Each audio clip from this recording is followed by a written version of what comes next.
Sobat Pegon, dunia saat ini sedang dilanda pandemi COVID-19. Kewaspadaan bahkan kepanikan hampir terjadi di berbagai belahan bumi, tidak terkecuali di Kabupaten Banyuwangi. Social distancing, physical distancing, atau jaga jarak fisik ini diterapkan oleh pemerintah. Kegiatan yang sekiranya melibatkan banyak orang, termasuk juga ibadah, diimbau untuk ditiadakan. Hal ini mendapat dukungan dari banyak pihak, Sobat. Nahdlatul Ulama sebagai salah satu ormas keagamaan terbesar juga ikut mengimbau hal yang serupa. Menerapkan social dan physical distancing adalah bagian dari mencegah mudorot yang lebih besar. Tapi, tidak sedikit orang yang masih meremehkan bahaya COVID-19. Mereka menganggap social atau physical distancing ini tidak lebih dari sekedar lelucon belaka. Apalagi yang sampai membatasi kegiatan ritual ibadah.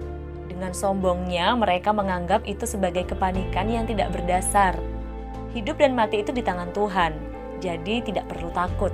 Kalau waktunya mati, ya bakal mati. Kemudian mereka bisa bersikap biasa saja tanpa melakukan tindakan preventif apapun, Sobat. Pemahaman keagamaan yang demikian tentu menyesatkan ya. Mengupayakan diri untuk terhindar dari wabah dengan tindakan preventif itu merupakan perintah dari Allah Subhanahu wa Ta'ala. Selain kita juga diperintahkan untuk tetap bertawakal kepadanya. Pasrah itu perlu, tapi jangan sampai meniadakan ikhtiar. Pasrah dan ikhtiar ini adalah satu paket lengkap perintah dari Tuhan. Pada awal abad ke-20 di Jawa dilanda wabah sampar. Wabah yang bermula dari Malang pada tahun 1910 itu menyebar cukup cepat ke seantero Jawa, juga ke sejumlah pulau lainnya.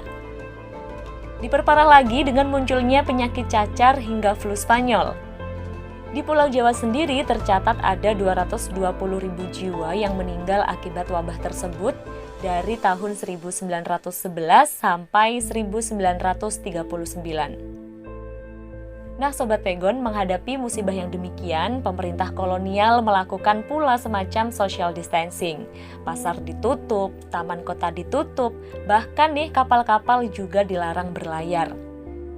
Vaksinasi juga dilakukan secara massal. Penyuntikan dilakukan di mana-mana, begitu pula di Banyuwangi.